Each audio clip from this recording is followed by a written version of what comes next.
Well, there we go. All right. Hello to everyone. I was trying to top and get things set up. Hey, We, folks. yeah, Dean and Dave in the house, and we hope you're doing well today on this Friday. I have to think because I've been off today. I took a day off. I had some things to do, and I'm thrown off a little bit. I am too. Yes, But it's been a good day, it folks. has. Keep in prayer. I heard that there was an active shooter at Emory in Atlanta, and we're going to hear talk sports, but always we want to recognize if there's a problem out there and let them, pray for them. Pray It's for them. warm out there. It is a warm day. It is absolutely a warm day. We got kind of spoilt with that cool front that come through. I did. I mean, it felt like fall almost, but then it steamed back up. So, but we're good. Hey, we're going to talk a little football tonight. We'll talk a little preseason. Preseason football in NFL has already started. Last night was the first three games. There's games tonight. The Atlanta Falcons play tonight. Of course, this is the first game. I wouldn't look for anybody, any stars to play, any top rookies. But hey, football is here. That's right. That's cool. So we're going to look at Alabama's football schedule. Football means fall weather. Yeah, I love it. We're going to look at the AFC East. We'll talk a little bit about some news and notes and whatever we got, and get you up to speed on some stuff. Dean, how you been? Good. Staying cool. Yeah, I enjoyed the racing show very much. I do too. I look forward to this weekend. Um, and we'll catch up with it next week as we see how those things shake out. We'll feel free to talk racing tonight if you want to. Okay. And we appreciate those that are already in the chat. Thank you for supporting the Southern Fried Podcast. We are working hard every day to try to make things better and provide more entertainment for your viewing pleasure. And y'all pray for us. Pray for our families and our health, and pray for our country. Absolutely. And I noticed I just left the wrong thing up. I'll tell you what, I'll just switch it to that. Well, that's not what I wanted. We will switch it. My boy Rob's been in here moving stuff around, and we'll just go with it right there. There we go. Got to get things straightened out. I had everything but that. So, but you can certainly email us and give us your opinions on stuff, and we love to have those. It should be a good sports weekend. I was just watching, Dean, before you got here. I was watching a little bit of that.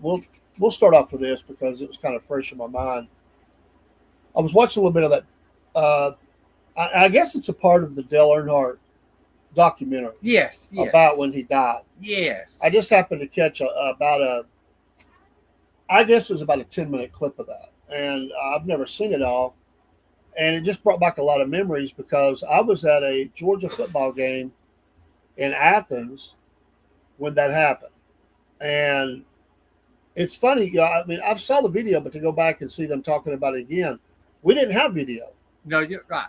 We didn't have cell phones. That's right. We did not have cell phones. And it made me think about that as we left the game. We heard as we left the game, there'd been a major wreck and Dale Earnhardt Sr. had been injured, but that's all we got.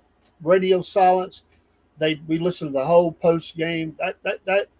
That post game for Georgia, like most colleges, is about 3 hours, which gets you almost home. And it was not until we got we were within 30 minutes, I think, of being home. Of course, they left further out than we did, but they were dropping us off where we live, and then they have another about an hour. But it was about 30 minutes out from the town I live in that the news came over the radio that he had died. And it's surreal. It was. Absolutely surreal. But to go back, and I missed, because I've not seen that documentary. I'd never seen that part about, I don't think I had. If I have, I've forgotten. But I never saw that part about Waltrip trying to celebrate, not knowing really what's going on. Right. I saw that. And Schrader down there, and then and then they just said it went silent once the word came in, and it really did change everything. That wreck. It did. And I never had heard about the side hit. I'd always heard about the hit, the one hit, but I didn't ever think about the other hit that kind of hit him forward and to the side. But it was, there were people that never watched that sport after that ever again. That's right. They sold their stuff. They couldn't handle it. I mean, it really did. Yes, Miss Jen, it was awful. It was. And I was just watching that before they came in, and I was like, wow, it just really took me back. I mean, what year was that? 2001. That's what I was thinking. I didn't want to say 2001. What's funny is I can tell you everything that I remember about that. I don't remember who Georgia played. That's me. And I'm pretty sure we won that game. But it overshadowed all sports. Oh, it did. It did. It's all over ESPN. It's all over Fox. It was everywhere. And when we were leaving Athens, we was in Athens, Georgia. When we were leaving Athens, we Miss Jen said, I bought everything that comes out and still have it. Everything that came out and still have it. When we were in that, coming out of Athens, it's bumper to bumper, and you get stop and goes. There were people that were waving at us and asking us if we had any news. They were desperate for news. They were Earnhardt fans. But it's just, today everybody would have that information, whatever they could get, they would, in front of them. They would. Then it was like we were in a fog. Right. All I remember hearing was Dale Earnhardt saying he hoped his buddy was okay, right, and that it didn't look good. But then it just went out. There was nothing. And the radio station is obligated to play the Georgia postgame. Mm-hmm.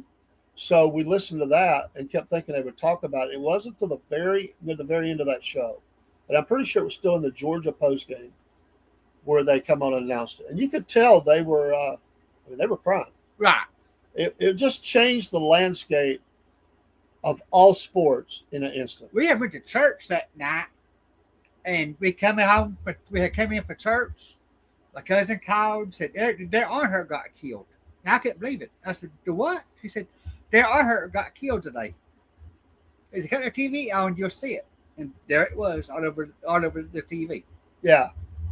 Just utter shock. So anyway, I want to start with that because it really took me back as I was watching that. It just, I would have been watching the race if I'd have been at home. Right. It just so happened we were at the Georgia game. And I'll say this and we'll move on. What it did as well was, there was a lot of, there was no in between with Earnhardt. Either you loved him or you didn't care for him. That's it. But at that moment, everybody became an Earnhardt fan. Yeah, yeah. It really did. And I think everybody really felt for Dale Jr. Right. It was like everybody just kind of grieved for him because that knowing what he had to, kind of not even knowing, but kind of feeling of what he was going through had to be traumatic, for him. But then you think about a sport loses its biggest star. Exactly. By far. Yeah. He was the biggest star. Yeah, it was. And how that changed everything for NASCAR. Yes. Yeah, that's what brought the harness device. That's what brought in all the safety belts, the everything that got in the cars nowadays. Yeah, and in his death, he made the sport safer. He did. The safer barriers eventually, the Hans, all this stuff to reduce the energy that was going through a driver and to keep them, protected more was really amazing. And one thing they said was, we never thought he would get hurt. No, we didn't. We never even considered that he would ever get hurt. He had told Dale Jr. and Michael before the race started, he had said, y'all moving up. He said, I got a block for one of y'all to win. I got a block. Oh, wow. So anyway, it was just a thought as we think about, as we think about those things happening. Right. It's just amazing to think about, what that meant for fans, the sport, journalism in general. But like I said, it really did change. So, and it did hit the whole sport world. I'm talking baseball, football. It hit everybody at the same time. Yeah, it sure did. It sure did. So if you're an Earnhardt fan, uh, or just someone who cared. I mean, uh, if you want to drop something in the chat, that's great. Right. Let's talk a little bit. Well, we've got our affiliates. We'll do a little commercial here. Don't forget Patriot Mobile promo code Cornbread, and of course W Energy Drink Southern Fried. There's a QR code for Mammoth Nation, and the address for Podbean. We love our Podbean. It's really cool. We have the coffees as well. SFP Coffee. I have it here in the studio. We are excited, waiting on this to really launch out and really get going and get these bags in the homes of America. We've got a new one, Paywhirl. Paywhirl promo code is also Cornbread. And don't forget about our Cornbread Nation Radio. It has been live since about 10 after 7 a.m. Eastern Standard Time on Monday. And we've had no problems. Everything's good. We've been up shifting programming in and out. There is a QR code for that. We will have information later on apps that you can download, and you can pull up the Southern Fried, its programming, its music, and everything whenever you want to or desire to. And this is great possibilities. We already have some people that, like I said, we're already featuring the music. We've got to get more up of John Frady with Cross Kin Ministries. That'll be in rotation as well as our own. But we've got probably about 10, 12 songs from him we're going to highlight. We have other folks that we're talking to right now that want to get in on that and get loaded up. Dummy here is having trouble with it. You're not a dummy. We'll make sure you're okay.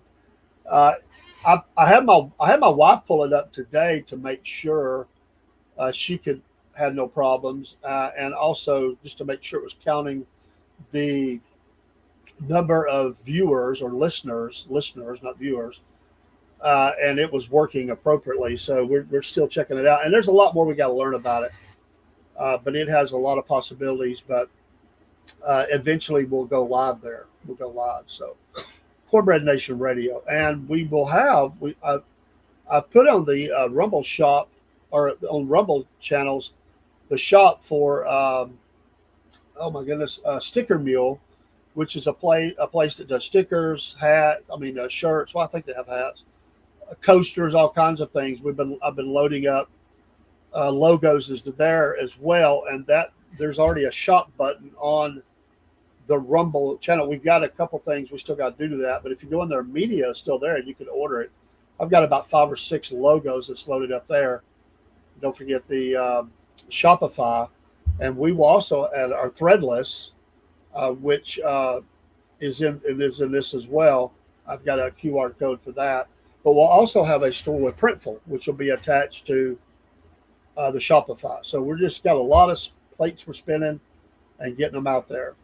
I did put here the Braves are playing over the weekend here, and I put up Friday, Saturday, 7 o'clock tonight against the Marlins, and then 1 p.m. on Saturday, fresh off their win over the Reds last weekend. Great. Which was, I talked to some people about that. And one person I talked to said they were glad that they didn't go because of the rain. Oh, yeah. But they were glad that the Braves won. But apparently, they ran out of food. Yes. So, you just can't plan for that kind of weather. You can't. You can't. Do the best you can. But they thought it was very cool that they were there. I think that's cool. It's the first time Tennessee ever played a football game in the state of Tennessee. I mean, a baseball game in the state of Tennessee. Yeah. How cool. Well, let's talk about Alabama football. Okay, let's do it. Here is their schedule. And look at that. We are in the month that Alabama kicks off at 2:30 here against Florida State. And that's the 30th. It's nice to know that we're less than a month from college football. That's so cool. It is. So we've got that at Tallahassee, and then ULM, of course, at Tuscaloosa. They've got a fairly tough schedule. I mean, I don't think they're going to have trouble with ULM, and they probably won't have trouble with Wisconsin, I wouldn't think. But that also is a home game. But then Georgia. Uh-huh. Georgia. And that game is in Athens. So that is good for Georgia. Of course, Alabama usually plays well there. Yes, they do. This would be not that Florida State's not a test. I think they are, but Georgia is the test. Yeah. Where is Alabama at in their offense? We'll come back to that in a second. Vanderbilt, who had a really good season last year. Missouri did too. And Missouri, Alabama's got them at home October 4th. Of course, a lot of times will be announced as the TV gets a hold of it. Missouri, in Columbia. And then the annual Tennessee-Alabama game. That one is in Tuscaloosa. And Tennessee will be trying to figure out which quarterback. Hopefully by then they've got it figured out. You would think they would. Yeah. No. Right now they don't know who that quarterback's going to be. Then South Carolina, another good game on the road. Uh-huh. This is that gauntlet time. The South Carolina we talked about last week. Dean, they've got to go through these 4 or 5 games in a row that are pretty rough. Then LSU in Alabama, though. Big game, always a big game against LSU. And then they got Oklahoma, but it is in Alabama. That's a back-to-back right there. That's pretty stiff. LSU and Oklahoma, yes. Eastern Illinois, and of course the Iron Bowl with Auburn. So if we go back and we look, that's a big game against Florida State. We'll get a good idea of where Alabama's offense is. You know, at times they struggled a little bit. Right. We'll see where if they figured everything out and got that fixed. Of course, ULM will be just a fan favorite where everybody will buy a lot of food, programs and shirts and celebrate. Wisconsin staying at home, they'll play Wisconsin. They should win that. Yeah, they should. I really don't think it'd be a problem. And then the big game, September 27th, that is already announced as a night game. And you've got Georgia, Alabama. That right there, Dean, that's is major for both teams. Yeah, it is. It's a major SEC rivalry. Yeah, and it's going to decide a lot about the early look at. It won't knock anybody out of the playoff just because of this game, but the one who wins it would have a good leg up going forward. You're right. Then, even though that's tough games, really they should win the next 3. They should. I would think. They have 2 of them at home, 1 of them on the road. I think they're okay through those 3. South Carolina's playing well. They're not going to beat Bama, I don't think. LSU game, they do have it at Alabama, but that could be a toss-up. We'll have to see how the teams are playing. And is Oklahoma any better? They struggled last year. They did. They were not the Oklahoma of old. But Alabama has them at home as well. When you look at the schedule, I really think it's got some big games on there, but honestly, it's a good schedule for Alabama. They have a lot of their tough games at home, except for the Georgia game. And they should be okay. I think they'll be in the playoff is what I'm trying to say. I hope so. I'm not saying they'll win it all, but I think they'll be in the playoffs. It's just my feeling about it. They didn't play horribly last year. No, they didn't. But this is a hot seat. Not a hot seat. It's not even a good word. I think it's the fan base will be like, well, let's see if they fix some things. Yeah. If they do enough, the fans will be fine, even if they grumble. Right. If he doesn't win the majority of these games, he is on a hot seat. Right. Because Alabama's not going to be that patient with him. No. It's hard to replace a legend. Yes, it is. It really is. And I give the guy credit. I mean, if he's able to really do good and hang on there and play, be the coach there for, 20 years or something. It might take them 5 years to get back to where they should be. I think it's going to take a little bit. In the SEC, it's a packed conference. It is. With a lot of really good teams. But Alabama should be in the top 3. I don't see them falling out of the top 3 in the conference. And they will play very well. But you really got Georgia, South Carolina, Tennessee, Missouri, Oklahoma. You're looking at some tough teams there. It's tough teams. I don't think Alabama will blow them all out. No. I think they'll be hard-fought games. And I think because they have them at home, I think they should do well. But the 2 games, LSU, Georgia, and maybe, just maybe, Oklahoma, could be difficult and in one case, I think they lose. Yeah, don't forget Missouri. That's a bad team too. Yeah, and they're playing them on the road. So as we look at these different teams as we get ready for the season, we'll try to get through the SEC. We're trying to get through there. We still got a few teams to go, but we'll double up maybe next week. But we're trying to get them in, and then we'll actually talk about them into the season as well. And I always enjoy the Iron Bowl, no matter what the record is. Right. That's a hard-fought rivalry game, and it is in Auburn. And I'm interested to see. We haven't covered Auburn yet. I'm interested to see how Auburn does this year. Do they take a step forward or do they take a step back? Auburn's just not been able to get it back together. Good for them that Alabama sort of came back towards them a little bit. Right. But Auburn's not been able to take advantage of it fully. So we'll see what happens. Auburn, Alabama. Oh, boy. This great SEC football. I can't wait. I love it. All right, let's look at the AFC East. Some of the predictions that I pulled up from one of the sites, and I basically concur with most of it. I might disagree a little bit. I just put it up for reference points. I believe that Buffalo, I just feel like this is their year, and I believe that they're going to go to the Super Bowl. I really do. I think in this division they'll be fine, and that 11 wins could possibly be 12. They will be fine. They're a strong team. The problem has been in the playoffs. Hey, Broski, I think that I like Buffalo. I've always liked Buffalo. I like that James Cook, the running back. I like what he's doing there. The quarterback has at times had bad games in critical situations. I just think they get that cleaned up. That team is loaded, and I just think that they've got a slight edge on Kansas City now. They've proven they can beat them. And this will be a great race all season. But as they said, they're the Bills' 3 toughest forecasted matchups are spaced really nicely apart. And all are set to take place at home. Week 1 versus the Ravens. Week 9, Chiefs. And Week 17, way deep in there, almost at the end of the season, right at the end, the Eagles.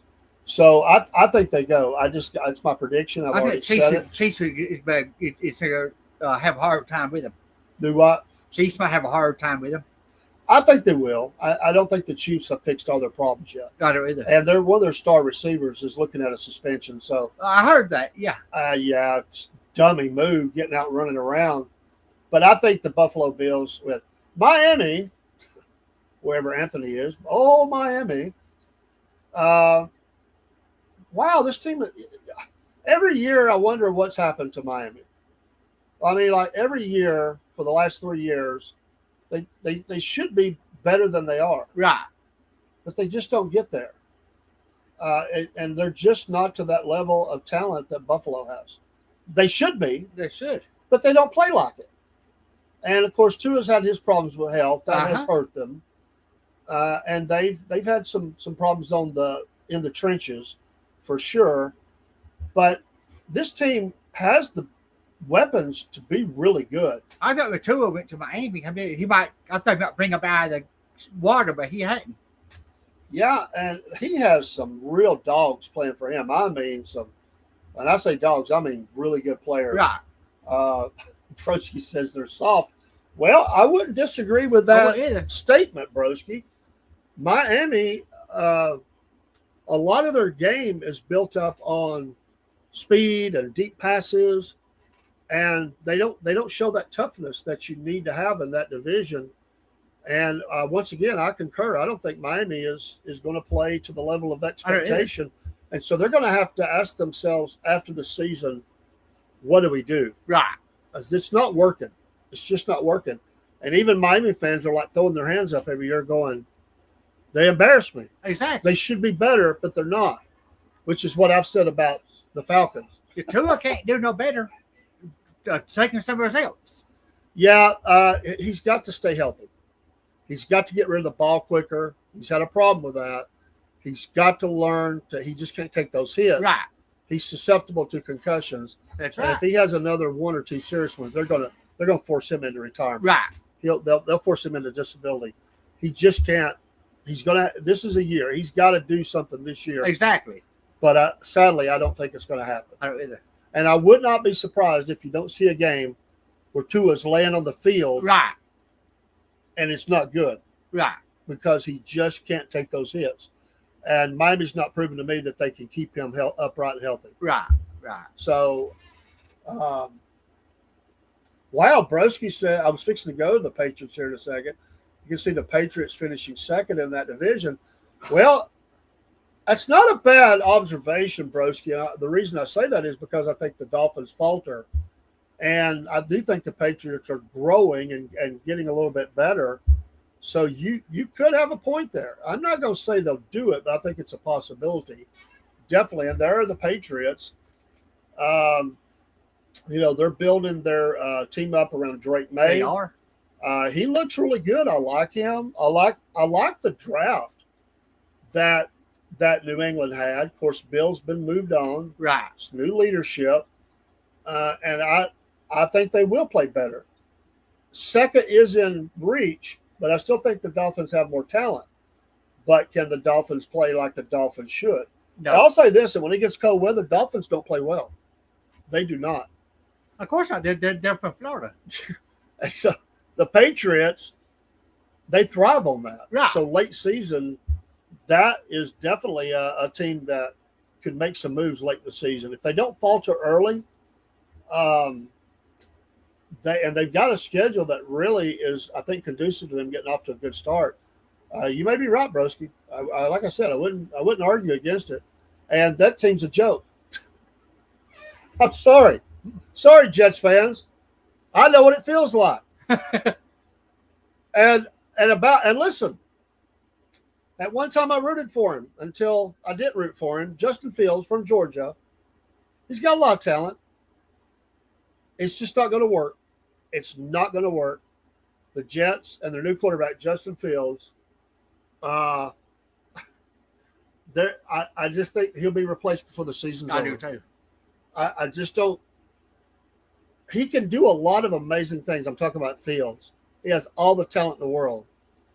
But this guy, he just never puts it all together.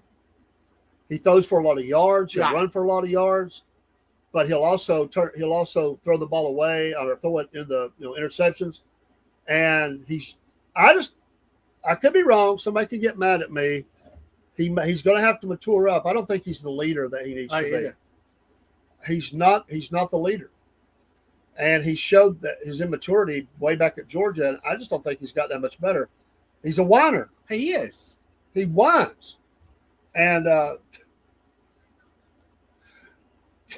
Broski says the Jets and Busted Fields Oh God. are a dumpster fire. And listen, Aaron Glenn's coming in talking tough. I like it. But he's going to be Aaron Glenn will be screaming at the reporters by about week 7 or 8. He'll lose his temper. Watch and see. Because he likes to run that mouth. Oh, he does. Talk tough. Well, when it's preseason and before the season starts, you can say what you're going to be. Mm-hmm. We're going to play tough. We're going to take it to them. We're going to smash mouth football. It's a new day in the Jets. And when the Jets start out 1-7, and week 8 or 9, I don't know when their bye is, he's gonna be losing it. And I feel for the guy because he's coming in, and they do have some talent on that team. It is talent there, but they don't play as a team. Right. And Justin Fields, I like that. Busting Fields. That's pretty good, man. You've been waiting on that one. Busting Fields. He will be replaced. Right. Either by injury or bad play. I said bad play. The Jets are Jets. Right. Somewhere every year I think about Mike Greeny from the old ESPN show, Mike and Mike. And he's a huge Jets fan. And every year somewhere in the middle of the season when they just are horrible, I think about him because I remember him, and I'm not a Jets fan, but he he feels like I do about Atlanta. It's like, what happened? Yeah, AKA busted field goal. Busted field goal. That's right. They don't seal the deal. No touchdowns. Field goals. They say, seeing is believing. Anyway. You know what? And I will admit, as a Georgia fan, I never am angry at players that decide to move on. I don't like it because you want them to stay consistent to the team. But the reason I was really angry with Justin, one, he was immature, but I realized he wanted to play. But he flat out lied about my school. I say my school, it's the one I root for. So he could be eligible to play right away. And he did have a really good career when he got to Ohio State. But the fact that he burned us down, it left a sour taste in my mouth. And his sister stayed. If it was that bad there, sister wouldn't have stayed. That's right. We know what he did. He used the opportunity to get out.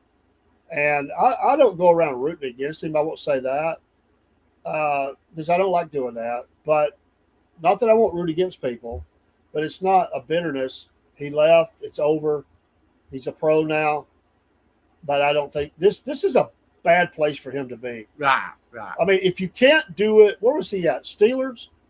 If you can't do it there, you're not doing it in New York. Exactly. And that New York press is going to be a whole lot worse than that Pittsburgh press. Mm-hmm. Oh, my goodness. What in the world? All right, tonight, Falcons Friday. Okay. Versus Detroit. You won't be able to watch the game unless you'd have to be in Atlanta. Fox 5 in Atlanta, I think, is going to carry this game. You can listen to the audio. I'm not listening to an audio for preseason. But 7 p.m. tonight, the Falcons and the Lions tee it up. It'll be all backups, and over half the people on the field won't be there week 1. But I like watching that because it shows you some diamonds in the rough. Right. I really wish I could watch it, but they're getting ready to kick off here in just a few minutes. But I put that graphic up because I'm excited about football being here. I bet you are. Preseason football is here. All right. There's been 3 games so far. Baltimore Ravens, 24, the Colts 16. I don't know that scores really even matter in preseason, but they do track them. I don't either. Bengals 27, Eagles, I said Eagles. Eagles 34, and the Las Vegas Raiders 23, and Seattle 23. That's one of those deals where in preseason you don't care. Seattle, Las Vegas are tied. Who cares? Let's go home. The clock is over. So we have these 3 games here, and so I thought I don't have a I thought I linked that, but I didn't, I guess. But anyway, you can go to NFL.com and you can look at, if you care to, you can look at some of the early. There were some players that played that are going to play in the season in these games early on for a couple of teams. Some teams look at it different. Some teams don't play their stars at all. Right. Some only play them the middle game, a little tune-up, Right.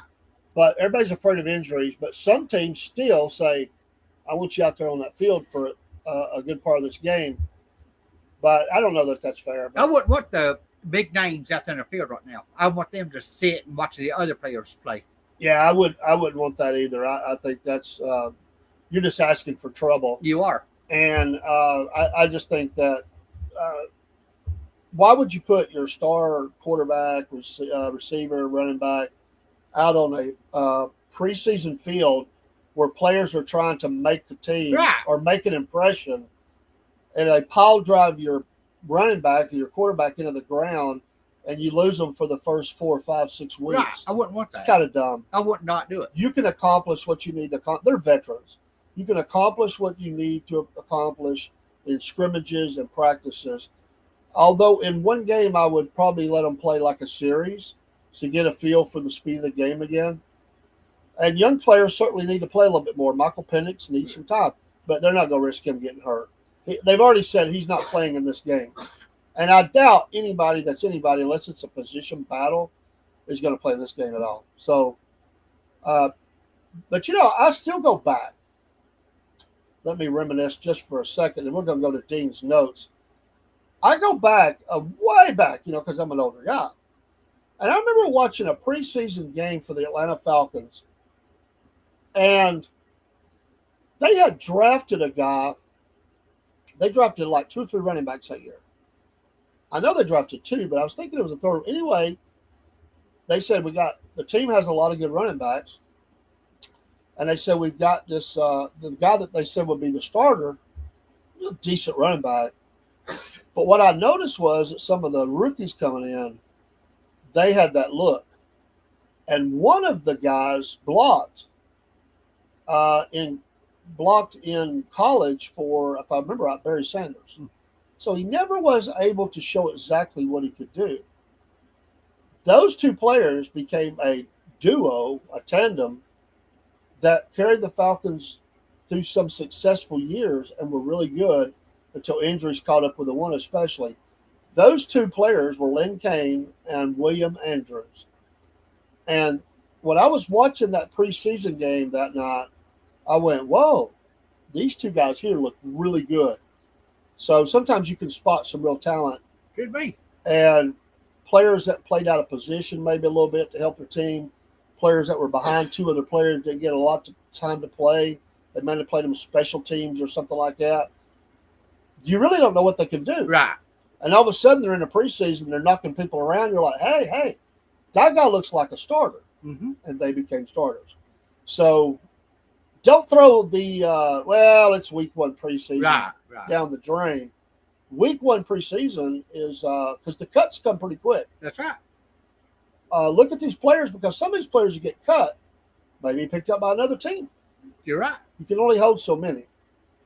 Which You're right. I will admit, I always thought it was too narrow. And I think for the reasons of safety, the 53-man roster in NFL, I always thought was a joke. It is. I know they have practice squad and all this stuff, but come on. They should be at least 60 players on a team. You're always going to need more linemen, offensive and defensive line. You're always going to need that. And you don't want people trying to play hurt. You need to have extra players the game when they go to play. You're right. Broski Bear says it's been an issue for offenses around the league taking the first 3 weeks of the regular season to get up to speed. Part of the reason is less practice time and less preseason time. Well, they're afraid to get them hurt, man. That's right. I agree. It does take a little time. That's why those first 2 or 3 games are pretty critical. Always, of course, but you want to get off on a good foot while and I think Atlanta's one of those. They're still, getting their offense kind of used to working together. Right. So it could, I don't think it'll impact them much, but it could. But for a team like the Jets, that's critical. A team like the Patriots, critical. You have teams that need to work in some new players, and they need to get time together. But you're right. You're right. There'll be upsets in what looks like upsets early in the year, right, because the team might not have been ready to go. That's right. So, all right, let's go to Dean's notes. And we appreciate him. Thank you. Being a co-host on the show, and I'm looking forward to his notes about. I don't know what his notes are about. They're his notes, not mine. Well, I don't mind. And so we're going to learn together. Okay, the 2025 MLB Speedway Classic. Yes, I mean you like that. First MLB game with Tennessee. Interesting. It was Saturday, August 2nd, 2025. Bristol Motor Speedway, Bristol, Tennessee. Atlanta versus the Reds. Atlanta's mascot, Blooper. Reds mascot, Mr. Red. I didn't know that. I forgot that. Mr. Red. 85,000 tickets sold, breaking record of 84. But in 84, 587 sold on September 12th, 54.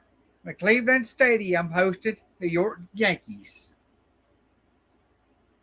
Bristol hosted NFL exhibition Philadelphia and Washington, 1961.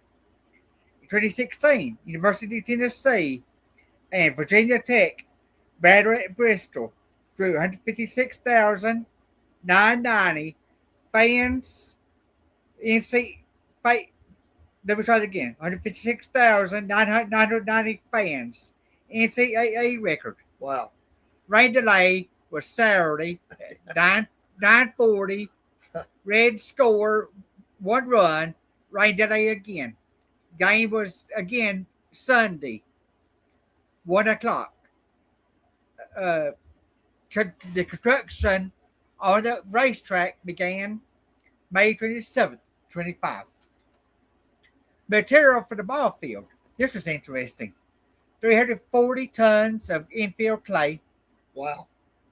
450 wall pads based on MLB London Series field. 717,500 tons of rock.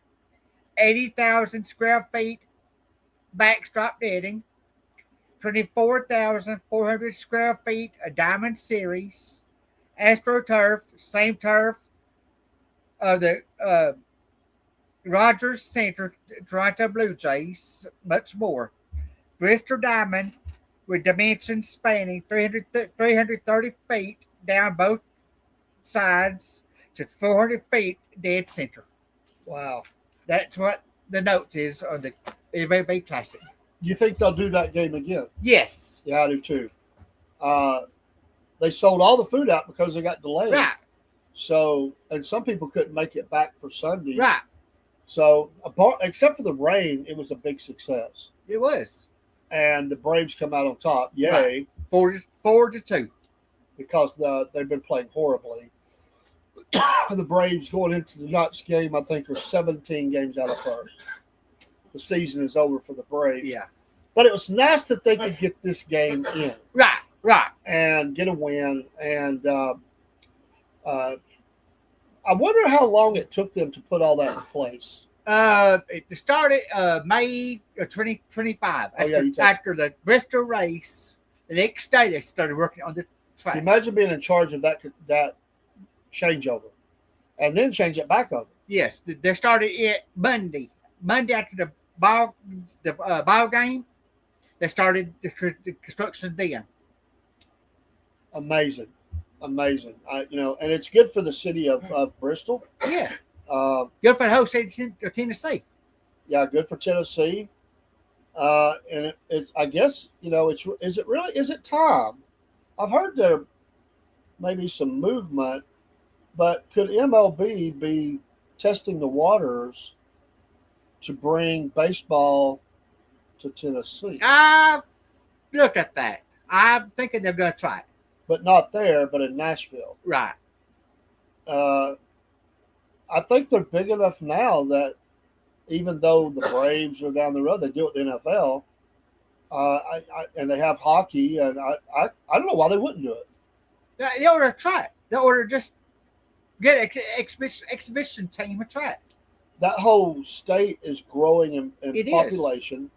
Businesses are moving in right. as they flee business not friendly states. The taxes are for states. It's low in Tennessee. No state tax. Right. They're going to get all kind of incentives. Yeah. To put a team there. My question would be: is it expansion or relocation? Relocation. I tend to think that too. And I wonder who that team would be that would look at if they were to build a state-of-the-art stadium in Nashville. Who could they convince? Who would jump ship and move out of their city and move to Nashville? That would be interesting to think about. It would be. I don't have a prediction right now. I don't either. But I'll tell you somebody I think that might, and Anthony's not going to like it. Who? The Miami Marlins. That franchise is a failure in South Florida. Mm-hmm. It never makes money. It doesn't win anymore. The fans just are apathetic to the team. I think that could be a team that could move. What about the Diamondbacks? Well, they're pretty entrenched out there, and they like that warm weather year round. So they're really entrenched out there in that area. I think they would probably not move. I'd have to let's put our thought into that for this next week. I'd like to list 3 or 4, maybe even 5, who would be possibilities to move. But Miami seems to be very natural to me to get out and move there, because that's a primo city. I mean it's really Nashville's got a lot to offer. They've Right. built up a lot. They're building a new stadium for the Titans. It could be right there in the same general area or a little further out, but I could see this happening. And there are some small market teams Yeah.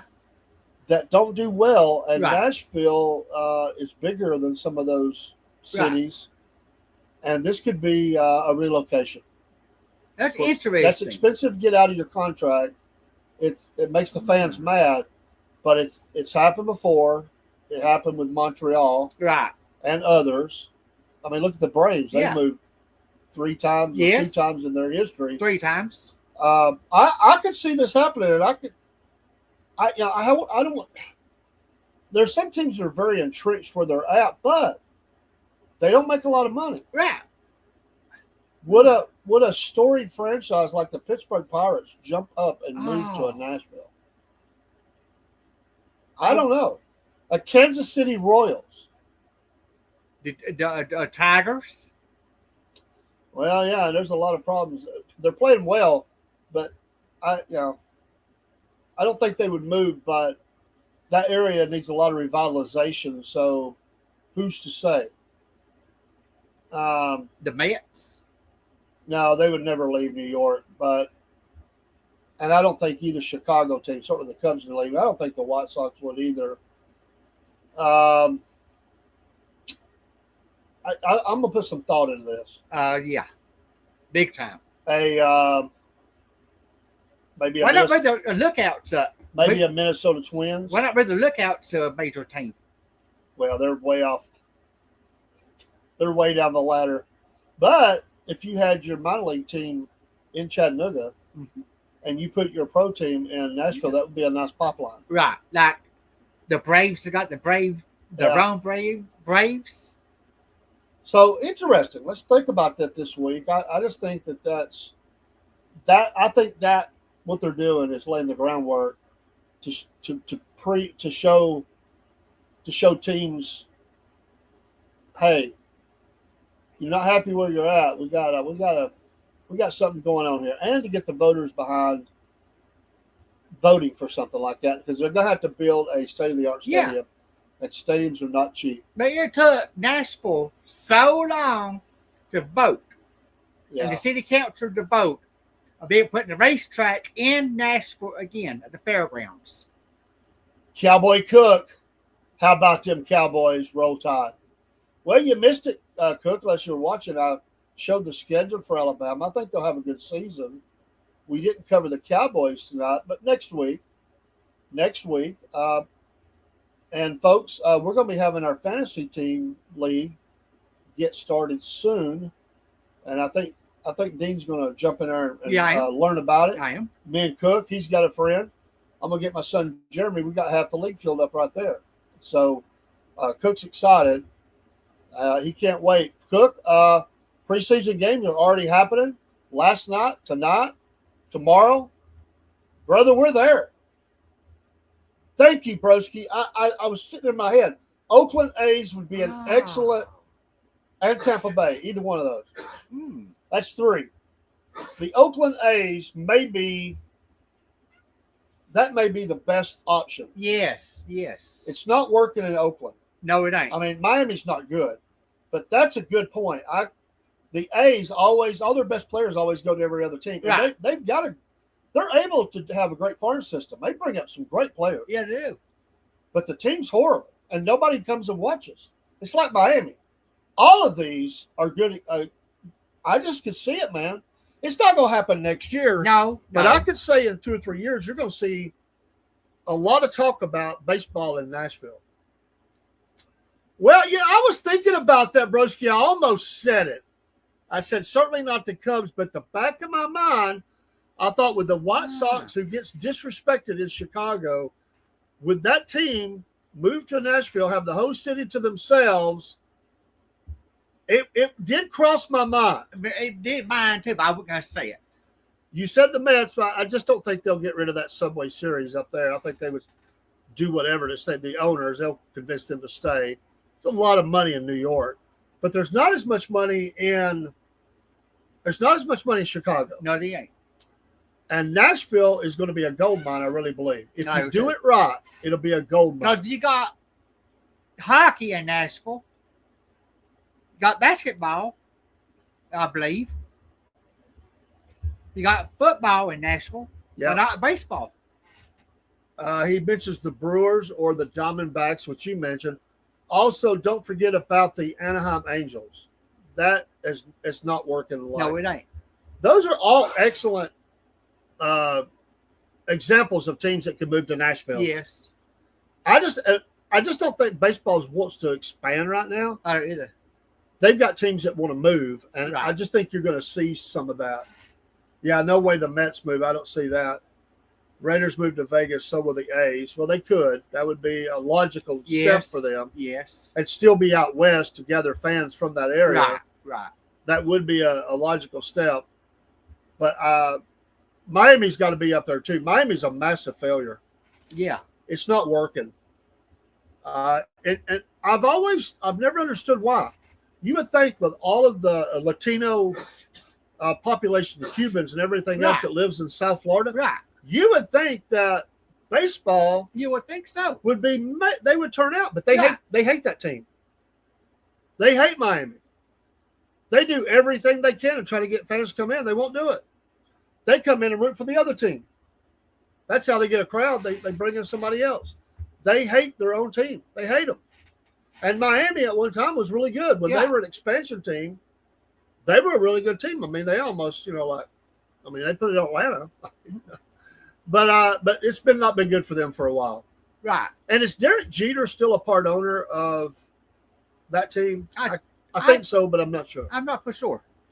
Anyway, those are great ideas. I think I would like to just sort of get that out there. I'll do some polling and stuff for I will people too. and see what they think about that, because I think that's going to happen. I really, really do. You know, a team that was in danger of leaving their city if they hadn't got a new stadium, that was the Atlanta Braves. Yeah. Yeah. If they had not got Cobb County, Atlanta was gone. Yeah. They were going to move that team. And I wouldn't have been surprised if Nashville wasn't the place they moved. I wouldn't think about that, but you might be right about that. But once they got Cobb County and all, man, that is a gold mine for the Braves. Yes. Yes. Man, they have got it going on in that area right there. Business is booming in that Yes. area of Atlanta. Yes. And even though the record's not good, the stadium's great. They love the Braves. The attendance will be good. They'll get it turned around. Atlanta's not going anywhere now, but they were in danger. They were in danger. Yeah, they were. An investment house has no allegiance to a city. And really, does anybody have an allegiance? When Art Modell moved the Browns, I realized there was no allegiance to any city. I couldn't believe he moved them to Baltimore, which he turned that into a powerhouse. Right. And Cleveland got their replacement team. But I got to be honest with you, I was shocked when the L.A. Rams, the St. Louis Rams, back to L.A. Right. I was too. What a messed up deal that is. So, yeah. And I still think baseball wants to put a couple more teams outside of the United States. Yeah. Probably in Mexico or something like Yes. that. But somewhere else as well. Maybe another team in Canada. I don't know. It just didn't work out. But who knows? Who knows? So I don't know. Have you been to a baseball game, pro baseball? Yes. Braves? Well, what year did you go, or about what time did you go? It was maybe the last game I went to was maybe 6 years ago. Okay. Maybe. So that was still in the other stadium. No, the new Right. one. It was a new one? Okay. Wow, new they've been there that long? Yes. Wow, man. Time flies by. I've been to the old stadium maybe once or twice. The new one maybe twice. I've got to go to all three of them. Me and Cook went to, and my son went to the new one. And we were playing Washington, got drilled. That was Home Run City. I think they jacked 8 home runs on us that game. Atlanta came back and hit some, but they were down like 8-0 or 12-0. It was crazy. I was like, well, they're not going to win this. So we just enjoyed the game. We got to see some nice home runs, though. And I went back. I think we went back again and saw them win. But it's a great venue. I don't like the parking situation. No. That's the way it is in most of them, Yeah. to be honest. So, well, folks, that's your sports show. Let's pay attention to these preseason games. We'll get much more news and notes out of the league. Let's see how these contract situations do. Micah Parsons for the Cowboys. See how these. We didn't really cover MLB much, but there's not much happened other than the Yankees are faltering, And the Braves too. and the Braves too. But the division leaders are pretty set. We'll pick up on that next week, and we'll look at college a little more. And hey, we're 3 weeks away from college football. You're right. That is awesome. I can't wait. Jerry Runsdorf, yeah, I remember that name, owns the White Sox, but technically they're owned by a private equity fund now. Oh, okay. And I think that makes them easier to move. Right. They don't care if the city gets mad. That's it. They're thinking about money. And the White Sox would be a candidate for that, I really believe. Yeah. Nashville's an exciting city. Yeah. It's considered progressive and moving on. They got all this construction going on. Right. It's low taxes. There is a lot. Tourism is great. Yes. Nashville is a much more attractive option than Chicago. Yeah. Yes. Miami. Yes. Oakland. I can't even believe they're still playing baseball in Oakland, to be honest with you. What a city. My goodness. And really they play second-class citizen because everybody talks about San Francisco Giants. So it doesn't work well for them. No. But we'll look at that next week, and we'll see. We'll look at some of the injuries that are going to happen in NFL. Yeah. And we'll get some racing. By the way, Gene, tell us real quick about the race this weekend for NASCAR. Watkins Glen. Watkins Glen. It's a road course. I think it's 16 turns. And we all said SVG is going to win. Yes. So it's a 3-way tie here. Franklin is a nice place, a very historic area, more between the states, Broski. I like the area of Franklin, and it is a nice place, and that would be a logical area as well. You got the interstate system right there, although they need to expand it, honestly. But I think Nashville will be on tap for one soon. Oh, yes. I really do. So take care, folks. We'll get you some music on the way out. Thank you, Dean. Thank you. Thank you, Ken. Thank you, Ken. I'm glad he's feeling better, by the way. He was Yeah. not feeling well the other day. And it just didn't seem right. We missed him. You're right, we did. And I was like, we got to get Ken back in the game. Yeah. You never see him on camera, but he's a big part of what we do here. He's behind the scenes. Yeah, he's behind the scenes. He's making sure we don't get out of line. Right. Which with us two, we need that kind of people looking over us. Yes. Hey, we'll see you. Don't forget, Front Porch Talking tonight at 8 o'clock. And hope everybody has a great weekend. Take care. Lord bless you, and we will see you soon. Oh, let me say one thing. Go ahead. Corey Haim won the first stage in the truck race. Oh, they're racing right now, right? Yes, the truck race. Corey Haim, there's a name we keep hearing about. He's going to be moving up into other levels of that sport. Yes. Corey Haim's a good driver. Oh, yeah. No doubt about it. Broski says have a good weekend, Dean. And he wants Thank you, sir. He wants to know who Ken is. He said, "Who's Ken?" My mom was got you seeing. All right, there you go. So Ken's a good guy. He's like a dad. He's the mystery guy. He's behind the wall. Right. Peeks his eyes over the top every once in a while. Yeah, like Wilson. Yeah. That's Ken. Yeah. He never lets you see his face. No. We've asked him to. He said, "No." Right. I tried to, but he wouldn't do it. See y'all. We'll see you on Instagram. Thank you, all the folks in Rumble, X, YouTube, Locals, Facebook, Radio, whatever. All you wonderful, beautiful fans. We appreciate you. And he gave a shout out to Ken. Hey. He said the Wizard of Oz. I like that. I do too. He's behind the curtain. Right. The yellow brick road. There you go. All right. Take care, folks. Bye.